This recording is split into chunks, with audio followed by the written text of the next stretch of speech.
We should be live now. We are. Thank you, Ron. Good evening, everyone. It is 6 o'clock, Tuesday, January 19th, 2021, should say the agenda. I will go ahead and call this meeting to order and acknowledge that the press and the public have been duly notified of the meeting in accordance with the Freedom of Information Act. And the first order of business will be the election of the chair and vice chair. I will first entertain any nominations for the office of chair. Are there any nominations? Councilmember. I saw Councilmember Moy's hand first, and then I have Kevin Popson. You know what? I saw his hand was first. Okay. All right. A nomination, Councilmember Popson. I'd like to nominate Councilman Ward. Okay. There's a nomination for Councilmember Ward. Is there a second? I'll second that. Okay. Are there any nominations? Any other nominations? I'd like to nominate Councilmember Pounds. I'll second it. Are there any other nominations? All right, I will call for the vote for the first nomination for Councilmember Ward. Those in favor of Councilmember Ward as chair for Ways and Means? Nicole? Do you want me to call roll and have them say their choices? No, we'll call roll call for the first nomination, and then we'll do the same second nomination. Okay, that's fine. I'll take Councilmember Bell. Nay. Councilmember Popson. Aye. Councilmember Pounds. Nay. Councilmember Streetman. Nay. Councilmember Smith. Nay. Councilmember Ward. You're muted. Councilmember Ward, you're on mute. Aye. Councilmember Moy. Nay. Councilmember Buchanan. Aye. Mayor Carroll. Aye.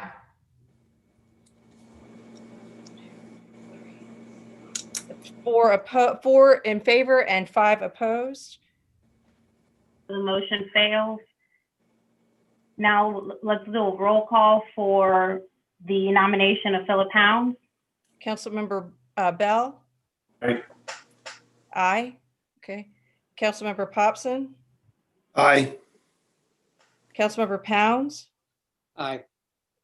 Councilmember Streetman. Aye. Councilmember Smith.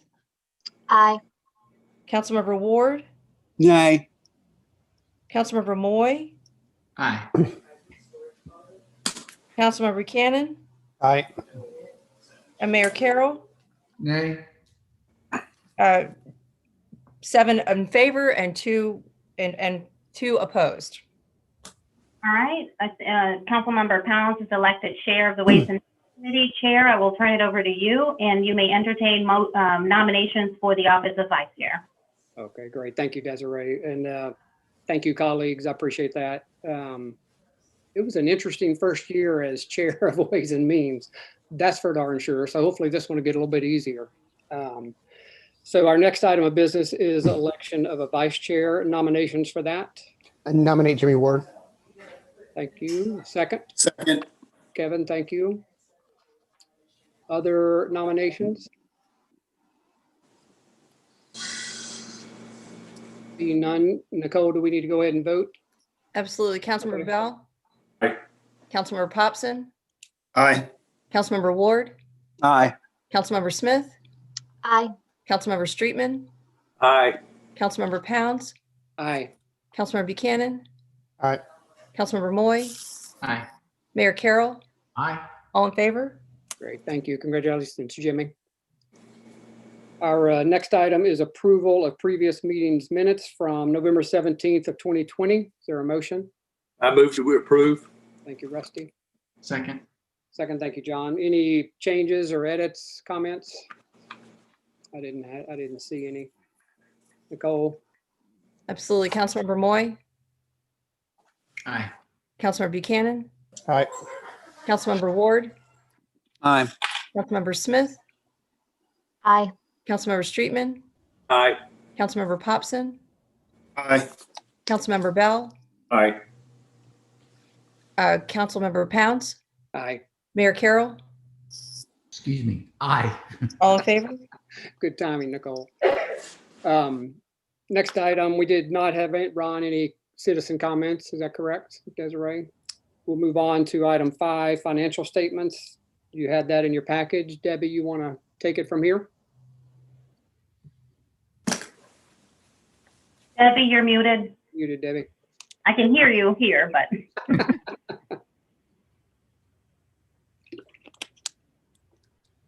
Okay, Ron's gonna share his screen with the slides. So 6 months into the city's fiscal year, you'll recall that the budget, we made a lot of assumptions related to COVID and what it would do to the city's finances. And so far, the city has fared well towards our COVID budget. In some cases, I think that we can now forecast that we're going to slightly beat budget. And in some cases, we kind of know that we're not quite going to make budget. But in general, the general fund, I expect to be over the COVID budget by about $483,000 when all is said and done. Accommodations, generally speaking, with the exception of the county pass-through money that we know we're not going to get, is performing well against our reduced COVID budget. And we'll look at that in more detail in a minute. Hospitality is where we have not quite met the COVID budget. That has been worse than we expected, which kind of makes sense given the fact that people are reluctant to eat inside.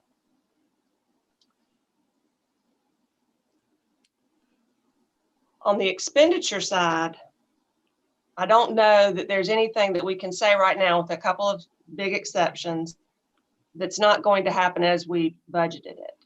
The general fund, I'm currently assuming, will end up the year at budget. In the capital projects fund, you can see that we think will be under the expenditure budget by 2.7 million. Most of that is the carryover of the drainage phase 3 project. That project will likely start this fiscal year, but the lion's share of the expense, over 2.3 million, will happen next year. And then the public safety building, going the other way, we think will pick up at least $600,000 on the expense side there, expense that we budgeted that we will not have to spend.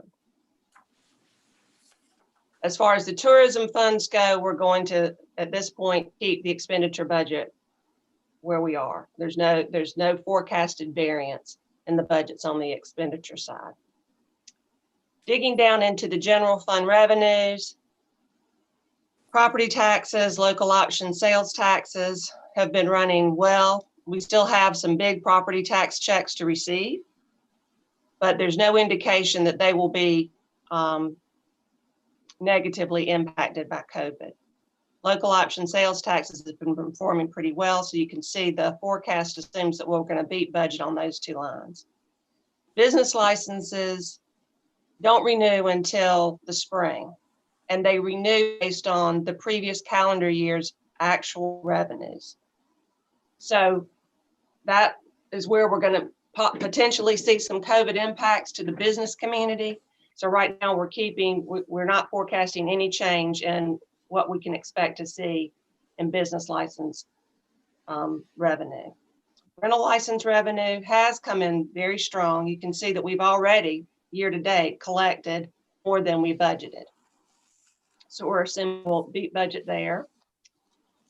Utilities came in a little bit stronger than we thought, or have so far.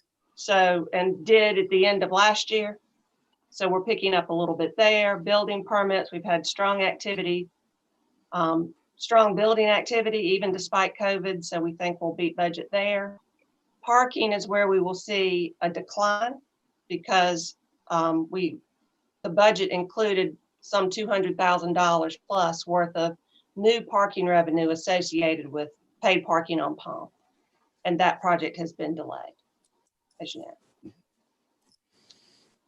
On the general fund expenditure side, the city has had some significant overtime expenses associated with COVID quarantine or COVID illness. But the city has received, and Ron deserves a lot of the credit for this, a grant through the CARES Act of $72,000 that will offset that expense. That grant was received in January, and it'll go into general fund revenues next month or for January. So you can see that year to date, we're at 45% versus a target of 50. But because of the uncertainty with future COVID quarantines, we're not going to assume we're going to beat the budget at the end of the fiscal year. Next page. The cash position, you can see 3.4 million in the general fund, 22 million overall versus 20 million this time last year. 21 million of that total is on deposit at the LGIP. The interest rate is not really good, 0.1631. So our interest income is not, year to date, is not what we were seeing last year. And that's reflected in the forecast. The restricted cash is almost 8.5 million. In the notes there, I think I've covered a lot of this, but if you look at the year-to-date city revenues in total, compared this year, year-to-date, compared to last year, year-to-date, we're only $523,000 off. That's citywide. 370 of that relates to the county pass-through money that we didn't receive. So you can see that year over year, we're really looking pretty good despite COVID. On the expenditure side, we're way above where we were year to date, citywide last year, almost 3.5 million over, but that's explainable by the $600,000 refurbishment of the fire truck and 2.84 million worth of spending on the public safety building. Again, we expect that project to come under budget by at least $600,000, and that's being conservative, I think. We've talked about general fund expenditures. We talked about the drainage phase 3 project kind of overlapping into next year. I do want to mention that in November, the city closed on the $4.3 million taxable bond for replacement of the marina docks. That money is on deposit at the LGIP. And in January, the city closed on a $3.5 million tax exempt bond for drainage phase 3. That money is not reflected in the revenues because it's a January event. Okay, so here you can see municipal accommodations fee. I've kind of highlighted in that pink color the months that have been impacted by COVID. And you can see down at the bottom that blue calculation. If you look at July through December only, compared to FY19, we are 7% ahead of where we were. So when I was looking at where I think we're going to end up this fiscal year and where I think we might end up for FY22 or what we should probably budget, I'm assuming that we get back to FY19 levels. Next page, Ron. State accommodations taxes, we've only gotten one quarter.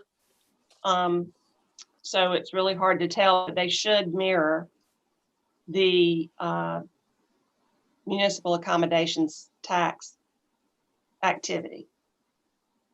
The county pass-through we've talked about many times.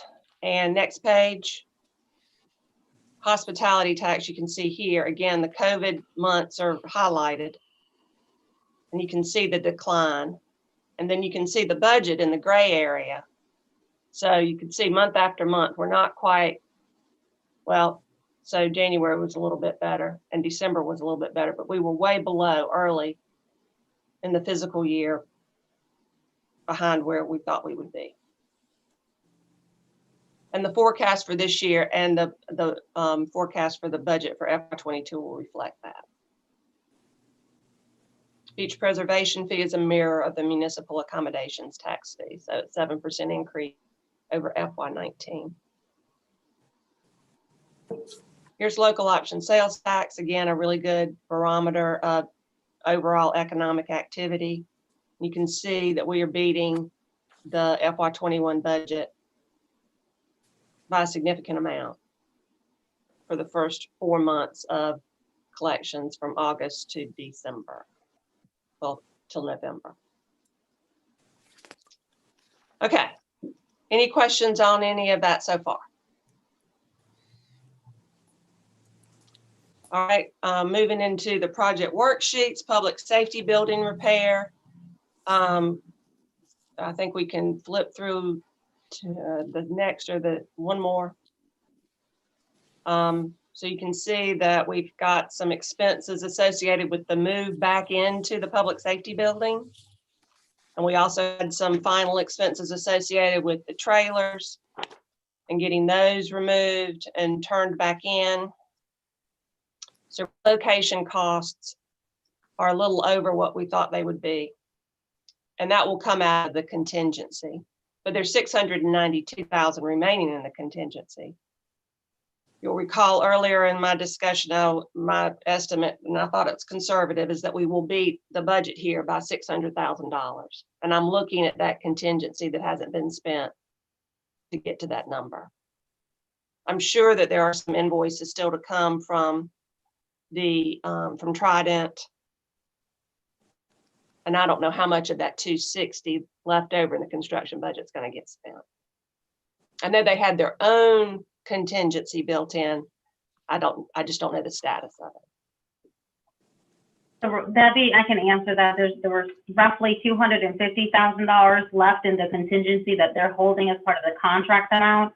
I've asked for an updated accounting of that, but no, and they were not expecting any unexpected charges or invoices or expenses at this point in the project, which we're just wrapping up. And those monies go back to the city. They're not included in your project worksheet, but they would go back to the city after that project is closed out. So we should be looking at more than between 200 and 250,000 potentially of additional contingencies saved. Well, that's great news. That'll be really awesome. Okay, drainage phase 3. Hey, Debbie, hang on 1 second, Mayor. Yes, Debbie, excuse me for interrupting. This is great, under budget and ahead of schedule. But I do know there's some things that our fire personnel have created a list of things that need to be done and corrected. And if we could just make sure that all those items are done. So, I mean, that building to me is a major embarrassment. And so we save money aesthetically for the entrance and stuff, but let's make sure that we have everything. I mean, there's internal radios, when people are talking, there's people down in the Bay Area doing odd jobs and stuff, and they're not carrying their radios. They don't hear. So let's make sure that we get this thing done 100% correct. Absolutely, yeah. There is a list that's being addressed by Trident. They're still working out those punch list items, and they have been wonderful to work with. Anything that needs to be addressed, they add to the list, and they're working through those. So yes, I completely agree. Thank you. Kevin, go ahead.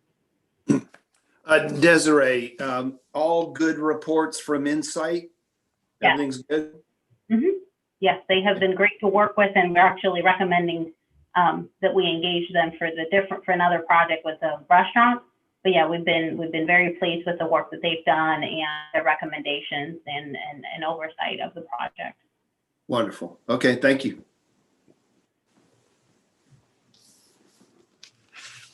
Okay, there we go. One more. Oh, one more. Okay, so this is a pretty boring project worksheet. There's a lot of Thomas and Hutton engineering going on associated with all the work they're doing to get that drainage project underway. Some of these are the small interior projects, and some is the the outfall project, but no construction yet. Can you flip back, Ron, to yeah, so right here you can see this schedule does now have the Gulfstream construction contract on it, $612,000.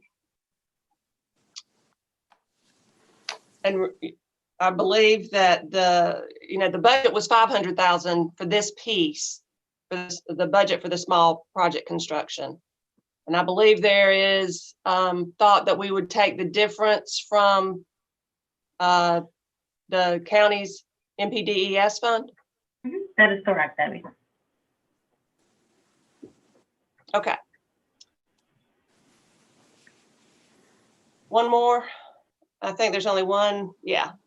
So here's the Marina dock and bulkhead recoding project worksheet. The contracts here for Salmon's dredging and ATM are included.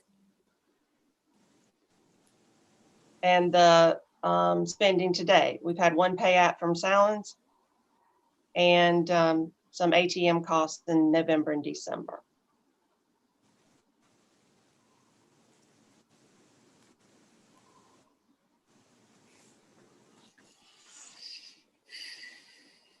Thank you, Debbie.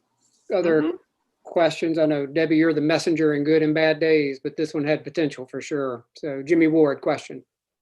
I'm not quite sure where this goes, Chairman, and maybe y'all can get me straight on this. But whether it should be here, Ways and Means next month, City Council, Real Property, Public Safety, or a combination of these committees. But I'd like to address the question of the plaque at the bottom of the Public Safety building. It has Mashburn Construction on there.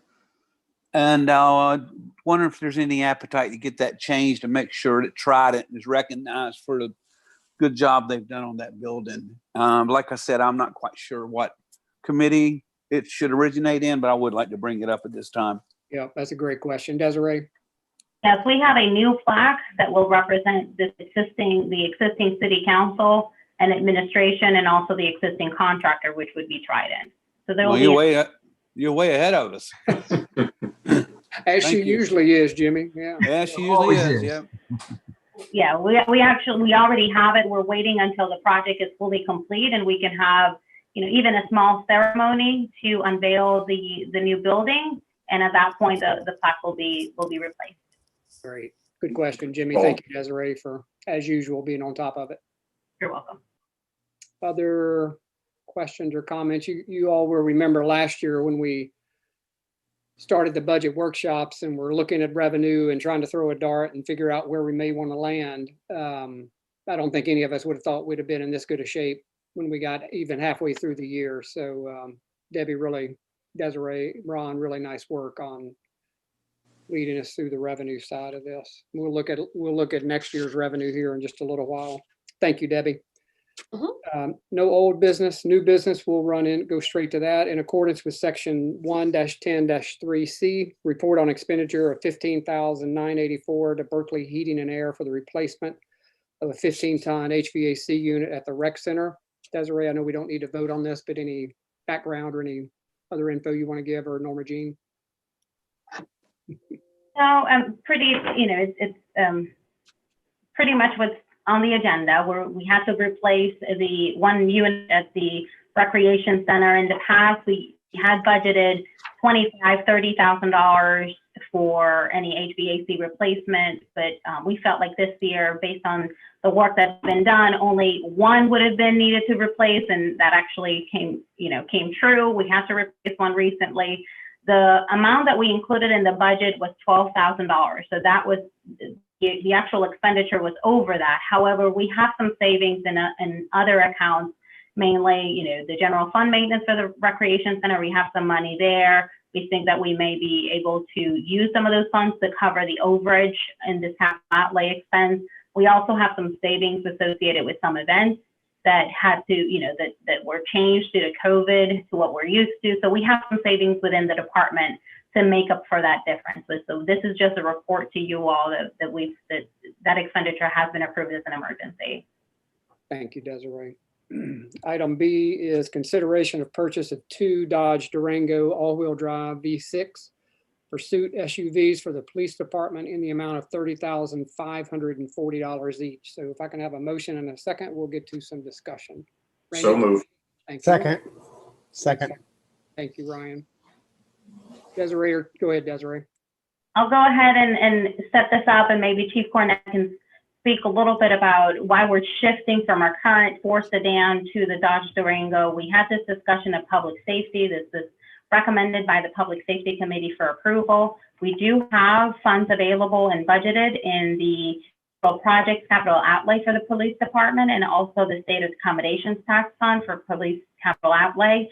41,000 budgeted in each fund to replace 2 vehicles. The amount currently included here is state contract pricing, which exempt the city from having to go through a separate procurement process to purchase these vehicles. They're under budget. We still need some funds to upfit these vehicles in accordance with police stuff. But we still think that we will be under budget, under the 41,000 that we have budgeted. So, Chief, could you speak to the change in vehicle? Certainly. As most of you know, we've been using the Ford SUVs, the Interceptor SUV or the Interceptor sedan, and we've been in the process of moving from the sedan to the SUV.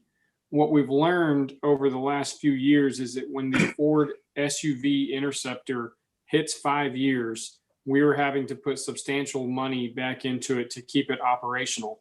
And since we have expanded our life for keeping vehicles to 7 years, that's a little short of where we wanted to be. So we wanted to try the Dodge Durango SUV, which is a pursuit vehicle. Pursuit, when you read that, is really just meaning that it is geared for law enforcement use, for them to use in emergency situations. And they still have all-wheel drive. And I had one, I actually drove one in my old agency, and I loved the Dodge Durango much more than anything else I've driven, minus the truck. I like that the best. But still, the Durango is a phenomenal vehicle. We wanted to try 2 and see if they might last us a little bit longer than what the Ford SUV is doing for us. And it will save us a little bit of money and put us a little bit under budget after upfitting and everything. Thank you, Chief. Mayor? Yeah, Chief, question. 5 years versus 7 years. Here we are, a coastal community, and we have to patrol a lot on the beach for people who come to visit us for a day. And many times we have to go down on the beach. Are we putting any kind of special undercoating on these cars just to try to help a little bit? Not really necessarily an undercoating, but we have changed, excuse me, we have changed our process when a vehicle goes onto the beach and it comes off with how we are cleaning it and taking care of it. We're using salt away, just something I actually learned from our neighbors over in Sullivan's Island. Every vehicle that goes on the beach must be sprayed with salt away and then cleaned separately so that we can make sure that we keep them as long as possible. As we are progressing through getting away from the LSVs to our Polaris vehicles, like we got the grant, so we'll be able to get an additional Polaris vehicle. We will be able to reduce the amount of time that we're using trucks on the beach or vehicles on the beach and really try to focus on only those emergency situations, being when a vehicle goes out as opposed to an all-terrain vehicle. Great, thank you. Mr. Chairman, Ryan, yeah. if I might, and I've talked to the chief about this, and I know that because we have some funds left over from the rehabilitation project, and I've really talked about the importance of having a washout station. I know we have a washout station at the Public Works Department, but in order for the police department, as much as they're on the beach and around the salt environment, that they have something at the police station, both the police and fire. Anytime a vehicle hits the beach or goes into high tides, I think they need city policy to go through and make sure those things are cleaned out and washed at the end of shift. But if that's something the public safety committee can look at, is try to find ways to utilize those additional funds that we have to make it more convenient for our public safety officers and personnel to wash off their vehicles at the end of use to get more life out of those vehicles and make sure they're safe. Can we put that on the agenda, Desiree? Good idea, Ryan. Yes, absolutely. Public safety. Chief, go ahead. If I could say one more thing, just to make sure that everybody understands, the issue that we're running into with the Ford sedan or the Ford SUVs is not in relation to the vehicle driving on the beach. It's actually motor issues that are causing us thousands of dollars to keep them running after 5 years.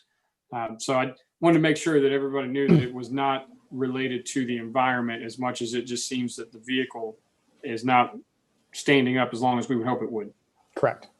Thank you. Mr.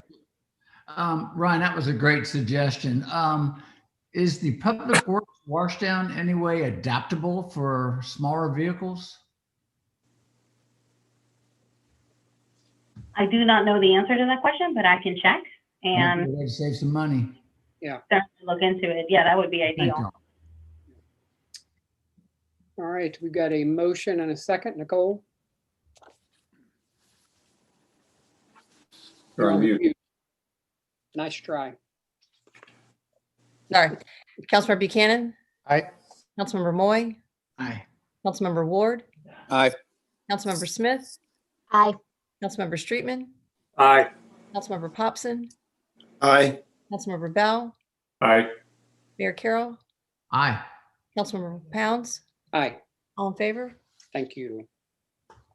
Item C, Kevin, to your earlier comment about Insight, consideration of proposal from Insight Group to provide construction oversight services during the IOP Marina restaurant renovation in the amount of $14,740.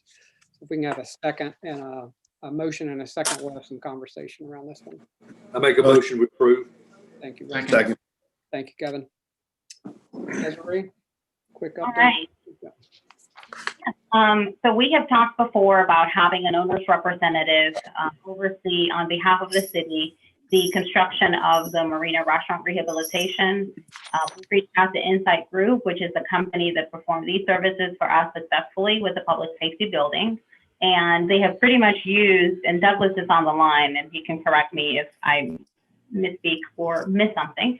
But we have used the same type of hours and type of arrangement that we have with the public safety building, which was a slightly larger and more complicated project than the restaurant as it's foreseen right now for these services. So the proposal that you have in front of you includes, try to pull it up. It includes it assumes 5 hours of consultant work every week, plus an additional 25 hours for additional visits as necessary, as needed, and also includes 4 hours for pre-construction meetings. Currently, the schedule for the restaurant group to begin construction is, one quick second. Okay, here it is. So I believe they're expecting to be able to submit permits and plans to Douglas's office for review next week. Construction is expected to begin in mid-February and up to approximately May the 27th for the exterior construction when they hope to open the exterior bar and patio area by Memorial Day weekend. And the interior construction is expected to be extended through July. for a period of 5 full months. So we have included on the agenda the line item where we would recommend that we take these monies out. It was not spelled out and budgeted in the FY21 budget specifically. The Marina Fund Professional Services has approximately $252,000 budgeted in it. From that, there were $10,000 allocated for legal expenses. Currently, we are over budget in legal expenses due to the ongoing litigation with former water sports tenant. Also, expenses associated with the development of the marina lease. As you all know, we hired Haynesworth, Sinclair, and Boyd to we hired a real estate attorney to draft the lease for the restaurant. So we are over budget in that expense. However, we do think that this is a very worthy cost, something that we should, that the city should approve and move forward, just to have another pair of eyes look at the renovations that are being done in this city-owned building. If there are any questions, I'd be happy to entertain. Questions, comments? Things money well spent. I agree, Jimmy. Just think if we had used it in 2008 on the public safety building. Correct. So yeah, money well spent. All right, we got a motion and a second. Nicole? Councilmember Buchanan, Aye. Councilmember Moy, Aye. Councilmember Ward, Aye. Councilmember Smith. Aye. Councilmember Streetman, Aye. Councilmember Popson, Aye. Councilmember Bell, Aye. Mayor Carroll, Aye. Councilmember Pounds, Aye. all in favor? Thank you, Nicole. Our last item under new business, item D, discussion of fiscal 22 budget calendar, revenue forecast, and budget assumptions. Wanted to spend a little bit of time. I know it's January and kind of early to be talking budget, maybe, but I'd love to get in front of it just a little bit and at least have some revenue conversation tonight and walk through some of the timelines. So Ron, if you wouldn't mind putting up the timeline page, please, and Desiree, if you want to walk through that would be great. Yeah, we built the budget calendar. It's very much consistent to how we handled it last year, which I think everybody was pleased with. Obviously COVID changed some of our plans, but currently what we have is this month we'll start reviewing the 10-year capital plan with the department heads. I have meetings scheduled for later this week with each department head and the city treasurer to go through any capital expenditures that are planned for FY22, identify if there anything else that needs to be added. We're going through that exercise currently. We'll have as the chair mentioned earlier, we would like to have a directional conversation with council and get some consensus on our assumptions, particularly when it comes to revenue and expenditures to revenues at this point. Next month, we'll be refining our internal planning tools, which includes a 5-year projection of revenue trends and expenditure trends, and analyze how they are impacting our fund balance. You may recall that due to some of the high number projects, some of our fund balances were looking a little low. So we want to know how they are performing based on these new forecasted trends. We plan on having a conversation with each committee next month, and having you all review the departmental 10-year capital plans and give City Council an opportunity to discuss any special projects, any special expenditure that we need to do some research on as you all are as we are building the budget for the next fiscal year. So that's going to happen next month. Then March, we have scheduled a budget workshop.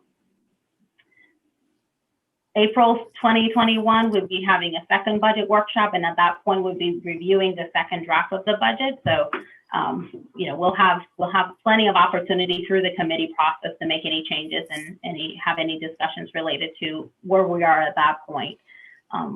We hope that we would be ready to have first reading of the budget ordinance in April and have second reading in May. Obviously, we that is best case scenario. Of course, we have until June to approve second reading. So if for some reason we feel like we need more time to discuss, refine the budget, we're giving us some wiggle room to be able to do that without affecting our statutory requirement to have a budget passed and approved by the end of June.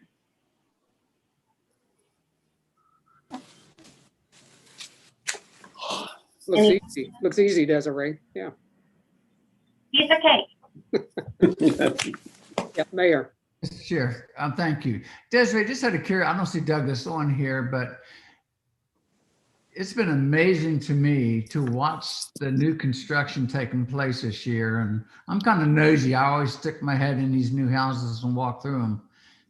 The number of them that are actually going to be second homes that were once rental houses. I mean, we're talking oceanfront houses that are now becoming second homes, which is nice to have that 6% money, but we're not going to have that tax money coming in.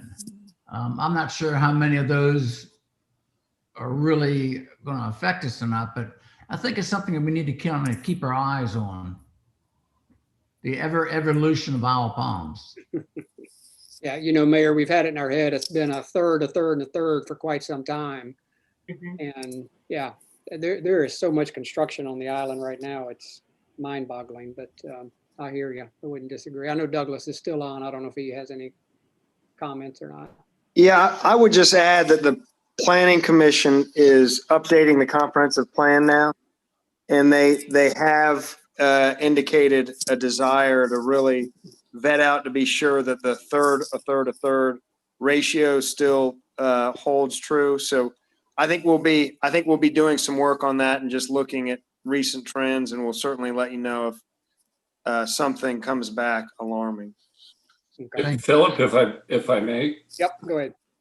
You know, this was a question we talked about a couple of years ago too, just looking at the demographics on the island and the age demographics. If we knew somebody connected to Wild Dunes, I'd be real interested in what Wild Dunes is doing. Their age demographics is 10 years higher than the balance of the island. And you have to believe there's a shift of ownership occurring or something different as well. Yeah. I'd say that tongue in cheek about knowing someone in Wild Dunes that's connected to it. But we'll find a reliable source somewhere. Yeah, I think this plays into the strategic plan big time. And I do think it's going to have a significant impact over time. Yeah, I think that's fair. Susan. Yeah, just to chime in, I think we could benefit if we had more consistent data that we could track over time in these areas, as well as looking at more closely at our revenue in terms of whether it's coming from short-term rentals, hotels, that kind of thing. I think would just help us for planning and a variety of other things, as well as being able to say to our neighbors and to our legislators what the economic impact that Isle of Palms is having, both in terms of our local picture and the bigger state picture. That all falls into the strategic planning, but could be helpful for us at a local level. No, good point. Rusty. Yes, thank you, Mr. Chair. Just one thing in regards to the budget workshops. I know last year, at a little more calmer time, I guess, when we were having the workshops, we had them at the rec center. And we had some public attend those sessions, which was good to see some people that were interested in listening to what we had to say and what we were talking about in regards to budget. So I would just say that, given the uncertainty with COVID going forward, and we know we've got the vaccine out there now, let's keep our eyes and ears open as to what we may be able to do to be even more inclusive of the public, the residents this year as we go forward, and not knowing what's in our future immediately, just making sure that we definitely post and advertise repeatedly to our residents how they can listen in on our budget workshops as we prepare that. Yeah, thank you, Rusty. Yeah, my conversations with Desiree and Debbie and Ron, not knowing how tonight was going to turn out. I mean, my preference is very much to do those in person. I mean, think about trying to do that strategic planning session that we had via Zoom. I mean, that is really difficult. way to do a budget workshop, but we'll do whatever everybody feels comfortable with. But my preference would very much be to be in person, very spaced out at the rec center or wherever we wind up doing it. But more to come. We've got a few months to figure out what our path is there, but would not disagree. Other comments, questions around the timeline? I want to get into just a little bit of revenue before we wrap up tonight. Mr. Chair, before you Yes, sir. move on, and as per what Susan was asking, Debbie Suggs several times for me has done that flow chart of monies, Yep. where it all comes from, 4%, 6% commercial. I mean, I know she hates me when I always brought that up. At the same time, I do think it's one of the most helpful things I've ever seen when it comes to our budget and showing our residents where our money comes from. Sorry, Debbie, but you did a great job.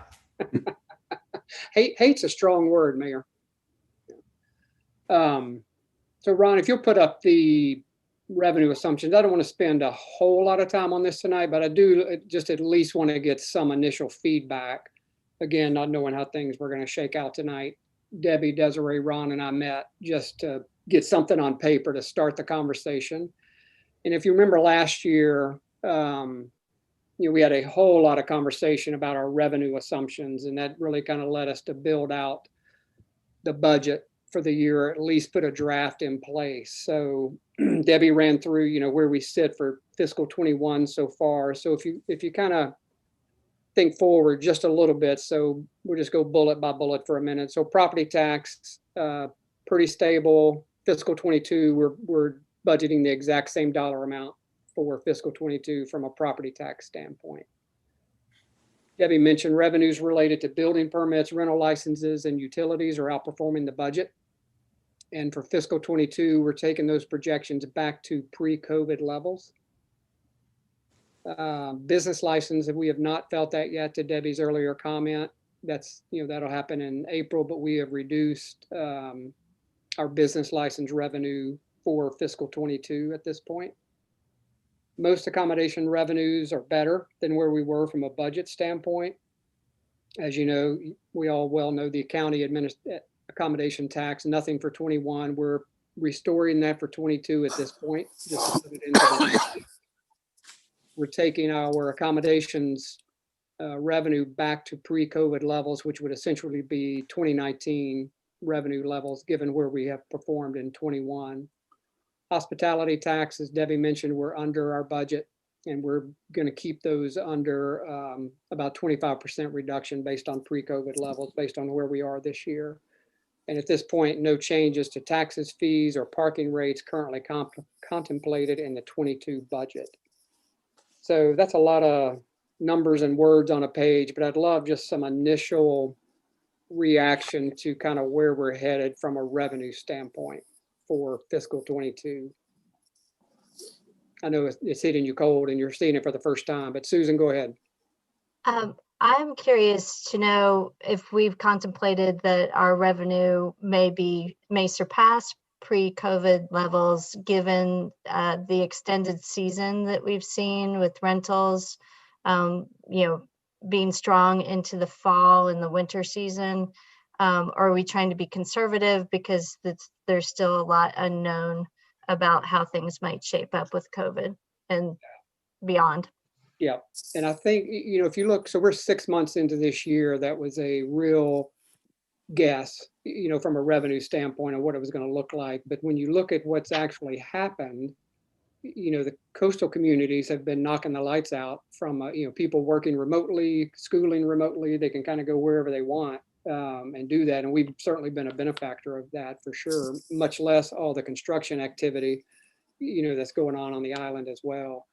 So kind of a roundabout long answer to your question, Susan. I'm still not completely there, if you will, to go more than pre-COVID levels again, which would be 2019 roughly.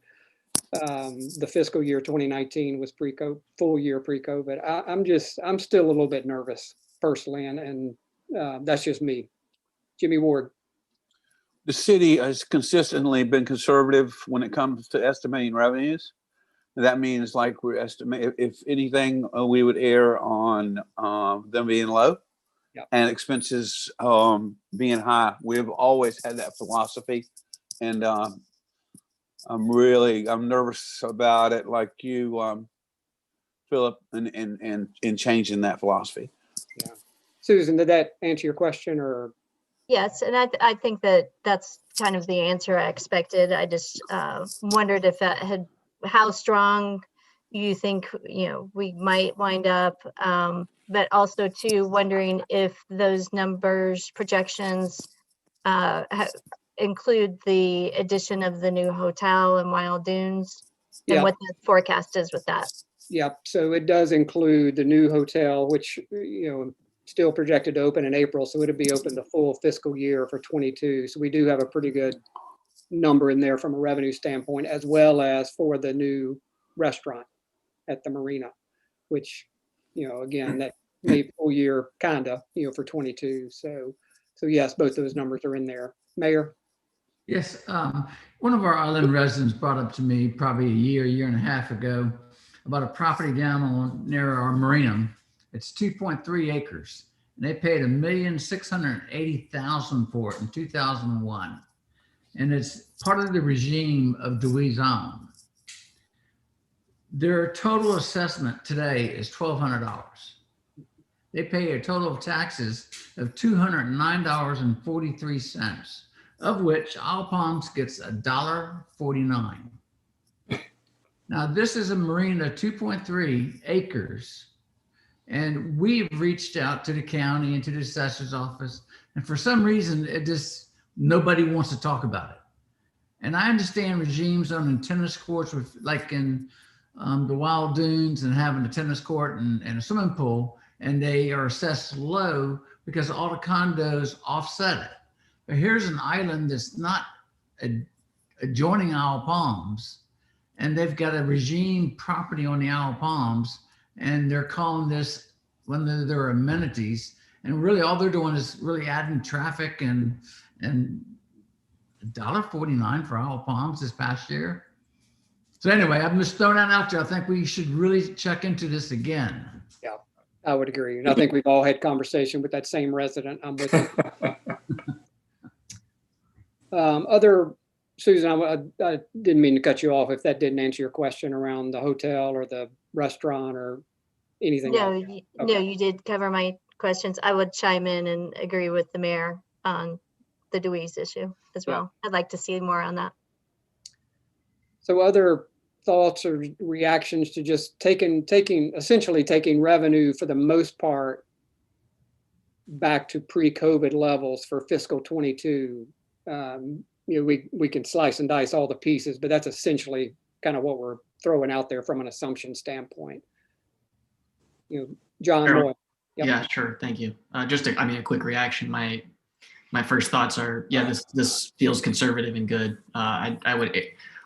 I would tend to agree with Councilmember Smith in terms of, I hope and believe that we'll probably do a little bit better, and I think that there will be a pop in vacations. But I agree with the approach, and my reactions were overwhelmingly, I think, from a high level gut reaction, feels good. So I would say from my standpoint, proceed in that direction. Okay, y'all remember these conversations when we get about 8 or 9 months into this game, okay? Other questions or just reactions or thoughts? Susan, to your question, I mean, I told Debbie and Desiree and Ron, part of what concern's probably too strong a word for me, but we've been the benefactor here during COVID, and people can work from wherever and do what they want. I think the second half of this calendar year, I think there's so much pent up. People want to go somewhere and do something. And, is that a Europe trip? Is that a cruise?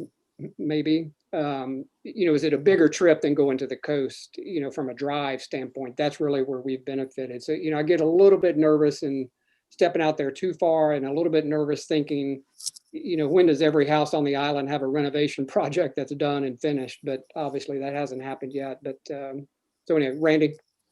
Yeah, you literally said what I was going to say. I think we've had a tremendous benefit from people being able to drive here and do a different kind of vacation. And there is some downside risk to people deciding to do a cruise or get on an airplane and do something. So I would err on the side of conservatism too, and you know, but it's just smart. Yeah, Susan. Is there perhaps some experts in this area, analysts who look at this that we should be, just checking in with that could give us a forecast on? I think it's a guess, but maybe an educated guess on where things might be headed with the vacation industry. Yeah, and there's certainly some stuff out there from CVB, and I know Desiree and I both have a to get in touch, with Wild Dunes and dig a little bit deeper on what they're expecting for the new hotel. They've just appointed a new operations manager, so we need to reach out to him and have some conversation. Jimmy Ward. In regard to Councilmember Smith's comments about experts, I think that the chairman of Ways and Means and the city administrator and the city treasurer did an unbelievable job last year with the budget. We had no idea if it was going to be a catastrophe or not. And no one knows this budget better than those three people. And so, I mean, I appreciate your wanting to reach out for experts, but I think we got a pretty good team right here. Thank you, Jimmy. And Wild Dude. As long as Debbie's on the team, I'm totally comfortable with whatever we wind up doing. I'll be quite honest with you. Rusty. I think we're going to be pleasantly surprised this year with vacationers coming down here and people wanting to enjoy the island, quite honestly. I think there's still going to be a lot of uncertainty about what's going on out there in the world. I mean, many places in Europe, if you start reading that, are going to be locked down to at least through May. Yeah. And, people are still going to jump in their car and drive places, and Isle of Palms is certainly going to continue to be a destination. So that's my opinion for what it's worth. I hope it's right. Susan, this is your last coupon, Susan. Thank you. I just wanted to respond to Councilmember Ward. And of course, I have great respect and confidence in our administrative staff and our excellent treasurer. So, Chair Pounds, I appreciate everything that you've done to guide us through this. And my only suggestion was this is an uncharted territory, and that we could also benefit from some of the wisdom of industry analysts who are looking at this in a variety of ways in terms of what to expect for the vacation market. So. Yeah, and we'll get what we can, Susan, for sure. With CVB and Wild Dunes is certainly more beneficial to us from a occupancy rate and projection from their standpoint. So, John, did I see your hand? No. Yeah, well, I was actually going to mention that we're meeting with the CVB next week, and I'll certainly bring this up. Yep. Oh, thank you. All right, Debbie, does that give us enough to go away and at least throw the first dart? Absolutely. Okay. Yeah, I think, I didn't want to do expenses tonight because really the revenue gives us kind of the best starting point, in my opinion. Our revenue runs, Jimmy Ward, you know this better than I do, 16 to 18 million, somewhere in there. There's some noise when you have a bond issue like we have this year. But, so we're not talking really big swings, but, we've got some really big, great projects going on this year that I'm not sure any of us want to chew another project off, but expenses will be another conversation that we'll have for another day. But we've got some really good stuff going on the island. And if you look at it from a holistic standpoint, between the marina, drainage, and the Wild Dunes sewer plant, there is a lot happening and a lot of really good stuff happening on this island, financially or bandwidth. I'm just not sure what else we could take on this year. But again, we'll have that separate conversation from a project and priority standpoint that Desiree mentioned earlier. Desiree, anything you want to say to wrap us up here? Or you? No, we're ready to rock and roll. As per usual. All right, that is it. Our next meeting is Tuesday, February 16th at 6 p.m. No need for executive session, so I'll entertain a motion for adjournment. Motion to adjourn. Second. Thank you, and thank you. Thank you, everyone. Everyone in favor? Aye. Aye. We're at 7. Mayor, you're Have a good night. 1 minute short, Mayor Carroll. I was trying to drag my feet for him. Have a good Thank night. you all.